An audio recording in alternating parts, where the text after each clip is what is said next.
Now, with respect to approvals, payment approvals, from navigation wise, can anyone tell where should I go to define approval rules and all? Because already we have seen this for journal approval rules. Location is the same. Where should I go and see my approval rules? Or in order to define new approval rules, can anyone tell the navigation? Hmm? What is that? Sorry, she don't. Navigation for approval rules. Where can I define? Where should I be defining the approval rules? Can anyone tell the navigation? Is it the same place where we have done the GL approval kind of a Yes, yes, thing? same place. Okay. Just guide me how to route it, how to route to that specific place. We are in financials, correct? So we can get Hmm. it here also. I forgot everybody.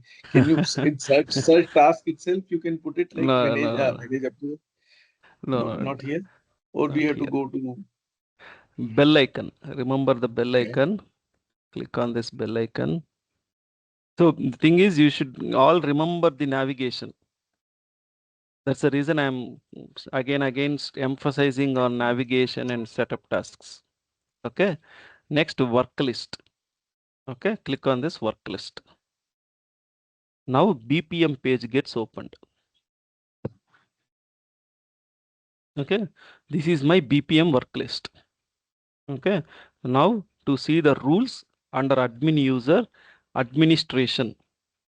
Okay. Click on administration. Remember this. Click on administration. Now task configuration. It is under task configuration where there will be all the rules. Now here, now we would like to see payment approvals. Just type payment and just click on this blue icon. You see payment approval. This is the place where we define approvals related to payment. Now, do you remember the navigation? Yep. Okay. Now all the rules will be defined under assignees. Okay, just click on assignees. Under here, you remember this, right? Whichever is highlighted here in blue, only those have rules and those rules are in active status. If anything is not highlighted in blue, you need not even look into that particular rule composite because there are no rules that are in active status. Okay, now in order to edit, you need to click on edit. Just to view the rules, click on this blue icon and then click on this go to rule. Now you see, these are the various payment approval rules that are defined. Let's say payment process, multiple selection criteria, business unit is this, method is electronic, request total amount, payment request total amount means batch amount, total payment amount, not per each payment. One batch amount can have multiple payments, right?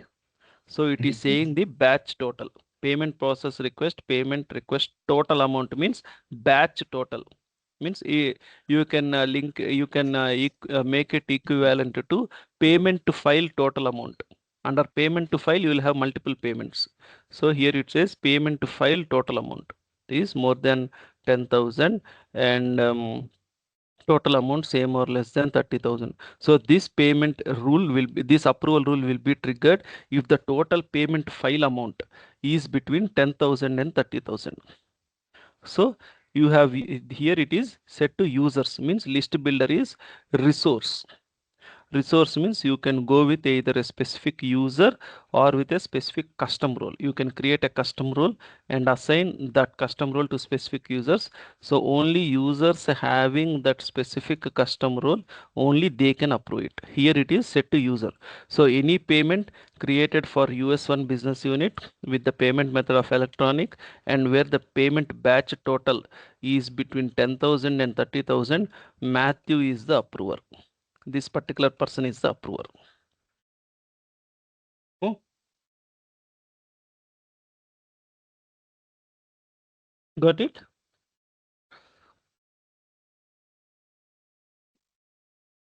Any questions, doubts here?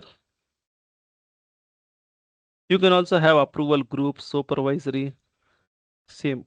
And can anyone tell what are the various list builders we have seen earlier?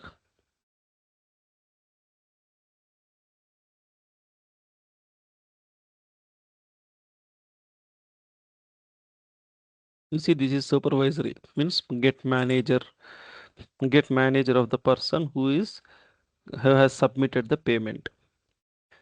This is approval group. You define the users in this group and all of them will be approved. All of them will be notified. This is resource based. So widely used is resource, approval group, and supervisory. If you are implementing HCM as well, apart from financials, you will also have a job level and position level. Okay. Oh, Let's say Sriraj, quick Oracle. question, Yeah. please. Mm, For this one, like admin user, right? Once we go mm, here, mm. um, when I go into admin user, like it doesn't show. Like how did you come that this administration evidence Administration. search? Oh, Click on okay, administration. Once you click on administration, then this page will be opened up. Okay. Then you will okay. see these four tabs here: administration, That's right. evidencers, approval groups, task, then task configuration. Oh, task. Okay, okay. Thank you. Okay, coming to task configuration, you need to type whether it is GL journal approval or invoice Yes. approval or payment approval. So accordingly, you need to pick that work composite. Okay, great. Thank you. Okay. Mm. So this is how we define approval rules for payments. Any questions, doubts so far? Can by mistakenly the rules or can be duplicated? Oh, Yeah, you can yeah. have the rules duplicated, but the name should not be duplicated. The moment you say, let's say you create another rule with UAE PSBU requires approval. This is the rule name. Okay, this is the rule name. Let's say you create another rule with this. The moment you validate it, system throws an error that this already exists. Okay, The that's good. rule name should not be duplicated. You need to have some change. Otherwise, the But validation itself will fail. mhm. But if two rules are almost same, so the will Yeah, the yeah. Just to validation? give like Mm, almost if conditions are almost the same, just mm. give like underscore one or underscore two like that. Make the rule name a unique one. Or else you can, if the two rules are almost same, means the other thing is you should have created them in the same rule instead of having multiple rules. No, no, that is the thing that if by Mm, mistakenly somebody mm, creates the rules and other person comes and create the same kind of rules, and the uh. two rules try to impose at the same time. They So will go. Let's say I got your question. Let's mm, say you create a rule name is different, but the conditions are the same. same. Then the system will trigger both the rules simultaneously. We need to Oh, check why it is picking and then disable one of the rule. okay, okay. Okay. Yeah. Got it? Any questions, doubts so far? Next, we will see the format at bank account level. So far, we have discussed from payment level, payment process profile and payment format. Now, this format, I'll show you the format.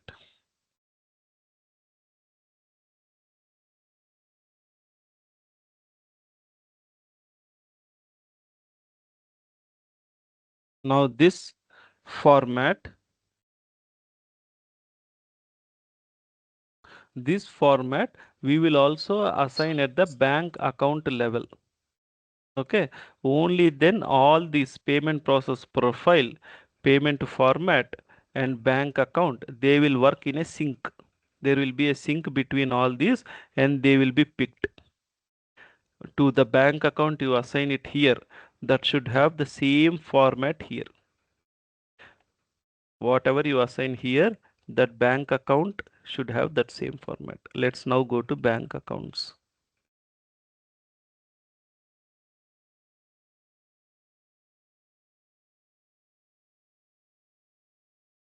Manage bank accounts.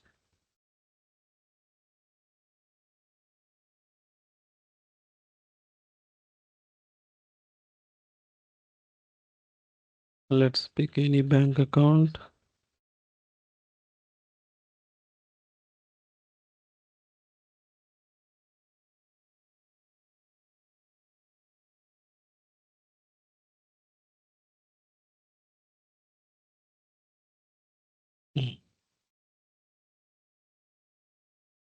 Here you need to select that format. Whatever format you select here, standard check format, the same should be selected here. Only then this bank account will work along with this profile when you create a payment. Okay, remember this. First, you create a format based on the template developed by the technical team. Then you assign it here, and after defining all these setups, save and close. Then go to bank account. Make sure that under the bank account payment document, you assign that format here. I'll just edit it and show it.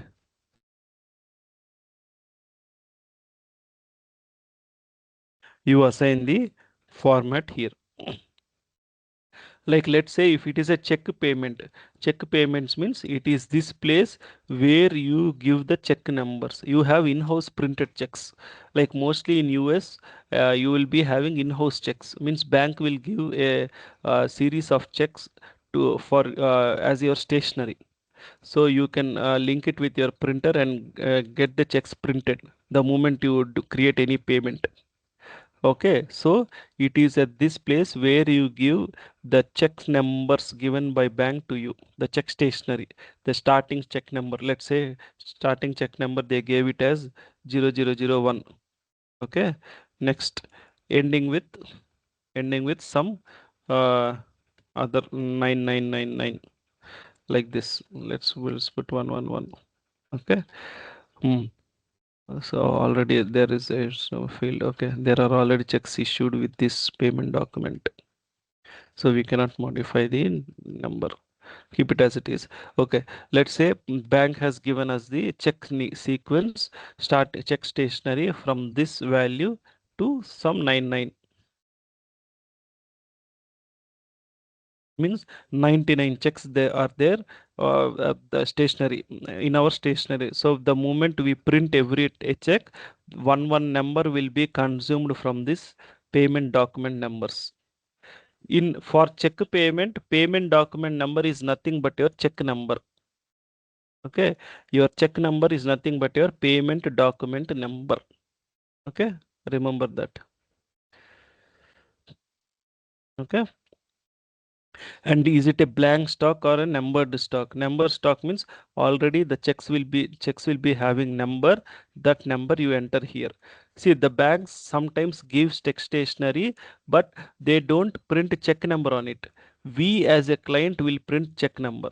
So in that case, go with blank stock means no check, and you can give your own check numbers here. Okay, but let's say bank has given us check stationery along with the check numbers. In that case, you need to define with the numbered stock and then give the numbers what they have shared us. So automatically when you create a payment and print the check using a printer, this payment document number will be printed as a check number, and that check you will issue to your supplier. Okay. Now, the other thing what we discussed in payment pass profile, the disbursement bank account to be linked to your business unit, correct? We discussed this, right? The linkage, disbursement bank account to be linked to your business unit. Now come to manage bank accounts. You see the fourth tab, business unit access. It is this where you link your business unit with your bank account. Linking your business unit with bank account means you are indirectly linking your bank account with your ledger as well, correct? Because you have already linked your business unit with a ledger in enterprise structure, correct? Now you are linking your bank account to the business unit, means you are indirectly linking your bank account with your ledger. So it is this place where you link bank account with your business unit. Just click on edit. Here you are saying like this bank account for this business unit, for what purpose you are using. Payment method, check payments. Electronic means electronic payments, like that. Electronic payments. Electronic payments. That's it. Proposed document number, value attribute. Okay, cancel this. Document number is not given. Fine. So in this way, you link your business unit access with bank account. Fine, understood so far? That is the linkage in the profile, payment process profile, link between your bank accounts and business units. Now these with this we have covered all the mandatory configuration related to payments. Means only after doing the setup tasks that we have covered so far, only then you can generate a payment in Oracle. Okay.